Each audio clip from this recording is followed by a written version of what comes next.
The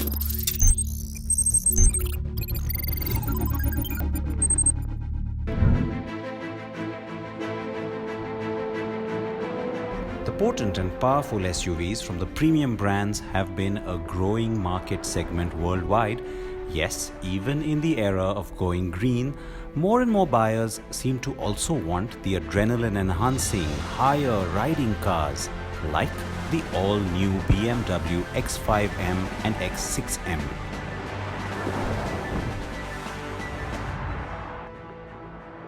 BMW's M division had its most successful year in 2019, with overall sales up 32% over 2018.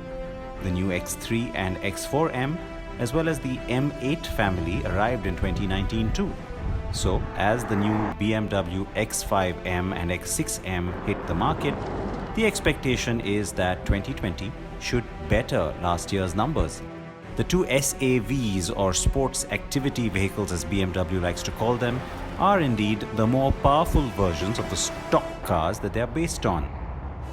And yes, they are designed to take on everything from the Audi RS Q8, Mercedes-AMG GLE 63S and its coupe alter ego, to the Porsche Cayenne and Cayenne Coupe and the Range Rover Sport SVR. Yes, it is a formidable lineup of rivals, and so it is important to see if they have the goods to match up, right? I'm in Scottsdale, Arizona, in the southwestern United States to test these beasts. The two cars have identical drivetrains and are based on the exact same platform anyway, so there's little to separate them on numbers. In fact, the 4.4-litre V8 motor is tuned exactly the same in both, and they will give you nearly 600 horses. And that's the X5M and X6M. What I have with me are the competition models, so even more powerful, 25 additional horses. All the models use the 8-speed gearbox, and yes, adaptive dampers as well as the variable MX drive or all-wheel drive are also standard. Now, the X5 and the X6 have always shared a lot, and by that I mean their platforms, their powertrains. It's no different with the latest generation of the X5M and the X6M. Two new colors as well, for what it's worth. You got Tanzanite blue and Ametrin. I'm not even going to try and describe that color to you. You can see it for yourself. But yes, we have access to both these cars. The thing that's important to note though is that it is the X5M that's looking more sure for an India launch. This is the car that's heading to us to sit as the flagship or at the pinnacle of the X family in India, and which is why, even though I'm going to spend a little bit of time with this one, the focus will be right here. But I promise a bit on the X6M later too. So on with the X5M now, right? The car's looks build on the regular X5 but adds the M appeal and promise of performance in its styling.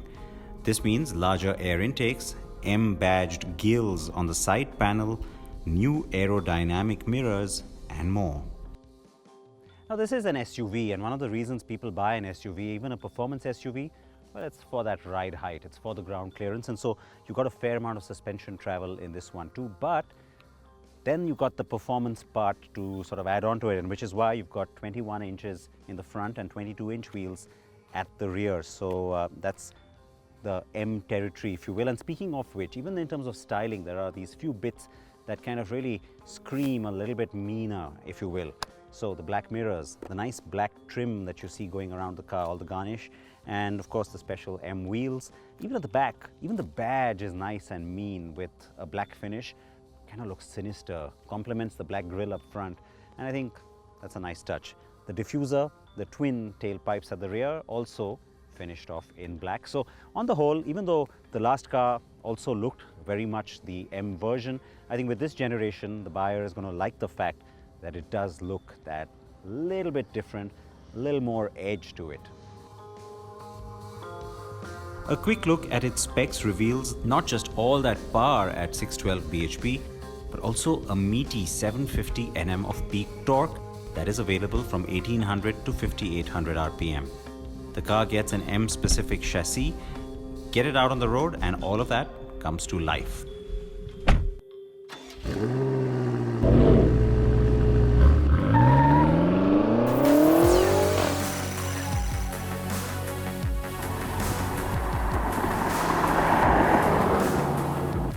It does not take long for you to realize that this is a special car. The engineering is near flawless and its size belies its drivability. Yes, once again, BMW has pulled off the kind of performance that you typically expect from a much lower riding car with lesser weight and overall height. Defying physics seems to be the preoccupation of SUV developers these days anyway. Now, typically any new generation of any new car is always supposed to be better and an improvement over the last one. It's no different here as well, though the minute you add M into that equation, you also expect things to get more powerful. And the good news is that that has happened. It's 25 more horses than you get over the predecessor. And now you also have the competition model, which takes things another 25 horses higher. So 50 horses more than the predecessor. That's pretty substantial. And in performance terms, what that also gives you is a really unbelievable 0 to 100 in 3.8 seconds. That's the competition. It's 3.9 on the regular X5M.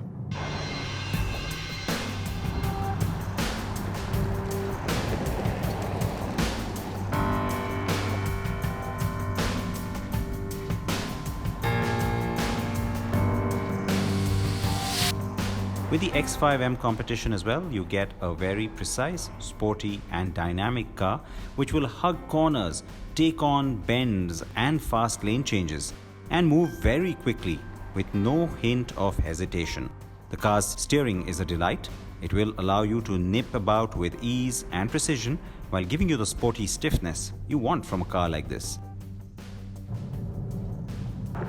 What's changed since the first generation to now? I mean, over each iteration, you've seen a lot more electronics getting added to the mix, and that's not surprising, of course. So pretty much everything on dynamics is now customizable. Steering, throttle response, gear shifts, everything, suspension. You can customize it to the extent where you can have some things on comfort, some things on sport or sport plus. And the good part is that now you also have the further customization, if you will, with the M mode.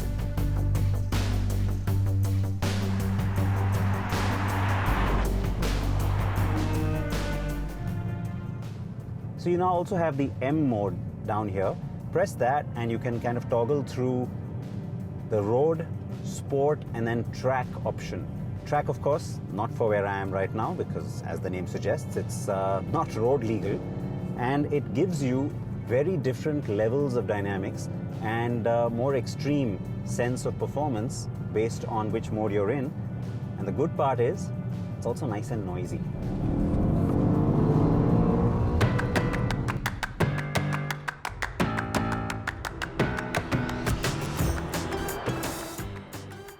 So after all this, if you're still wondering, is this car quick? Well, yes, it is quick, I can tell you that. It's very quick. Top speed's been limited to 290 kilometers per hour. Here in the US, of course, we are dealing with miles, and you know, we've got a nice little twisty stretch of road here where we've been offered some assistance by the local police, and so they've kind of blocked off this road to allow us to be able to really test the car to its, well, not its limits, but at least close to it. And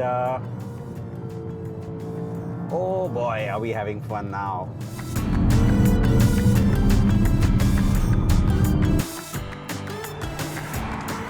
Even in its most tame settings, the X5M competition is a beast. It will leap ahead. The paddle shifters are very effective and the car is an absolute pleasure to drive. It also does not feel heavy or held back by its heft or proportions whatsoever.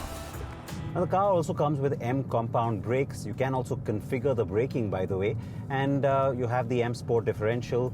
The all-wheel drive is the M X drive, and so it's M specific in terms of being able to handle different terrains. There's also the M adaptive suspension. All of this becomes standard, of course, on the competition, and you know, the whole idea is to be able to give you the right kind of maneuverability along with the kind of right comfort or stiffness that you're looking for. And when it comes to the all-wheel drive, no doubt, there'll always be a rear bias, though most of the torque distribution is based on the terrain, the surface that is, and also the kind of driving input that you're providing to the vehicle. But yeah, like I said, for the most part, it maintains a rear bias as you'd expect from a BMW. So you can customize everything from the throttle response, gear changes, steering feel, suspension, to the braking, since each of those has various degrees of sportiness or comfort that can be individually manipulated. Now, given where most owners would drive these cars, you know, there are speed limits to be dealt with. There's so much you can do in terms of really just the speed aspect of it. But I think what the buyer is looking for is that sense of exhilaration, the dynamics that go with having bought a car like this. So really precise handling, great steering, reassurance on the fact that you can push this car if and when needed, and it will deliver exactly what you want. And on that, there is absolutely no faulting the X5M.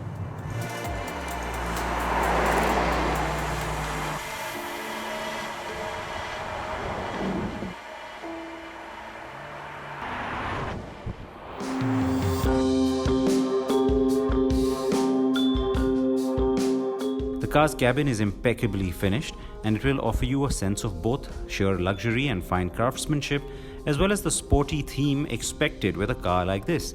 The quilted leather seats, optional color and material palettes, and the latest tech, including BMW's voice assistant and 7th generation iDrive touchscreen interface, are all standard, of course. Great craftsmanship and the latest layout in terms of the interior design. That's something you've seen on the X5. You also get the latest iDrive. So those are things you know, but the part that's been added on, which comes with the M iteration, is also what you've seen recently on the M8, which is you get these new buttons, new shortcuts, and new driver customization tools, if you can call it that, because what it does is it allows you to really enjoy the drive based on how you really like it. So what am I referring to? Well, you got the M gear shift here. It has the adjustable button which lets you change the characteristic of the gear shifting. So you've got 3 different grades there. And then you've got the M mode button where you can basically switch between road, sport and track. And then you've got the setup button which lets you go in and customize everything. So remember how earlier you had, you know, comfort, eco, and of course sport, and then within each one you could go in and sort of customize and do an individual setting. So now you've got a complete layout where you can look at the engine, chassis, steering, the brake, and then even in a, depending on the mode that you're in, give the 4-wheel drive, the X-Drive, a little bit of a tweak. So it is all really easy to do because you can switch between efficient, comfort and sport on each of those and simply put the setup to what you like. And then of course you can have those shortcuts saved into the M1 and M2 button here on the steering wheel, so that on the fly very quickly, if you know that you want to quickly overtake someone or you want to get into a maneuver or just change the driving characteristic without having to go into the menu or use the buttons down here, well, the little shortcuts on the steering wheel come in handy.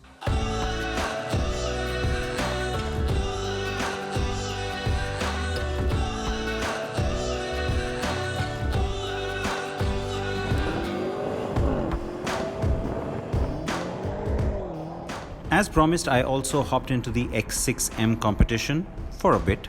The teams at BMW M will tell you that the two cars are identical, and in numbers, as I've said before, they are indeed.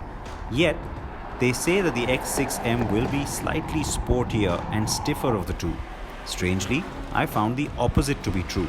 The X6M felt like it's more tuned to the everyday driving needs, while the X5M just felt stiffer, especially its steering.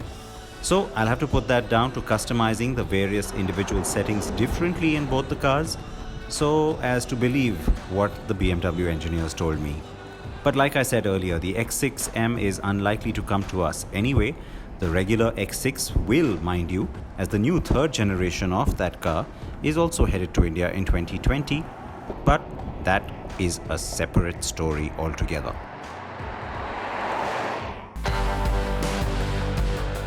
So the X5M will also come in 2020, and I do think BMW India will opt for only the competition variant.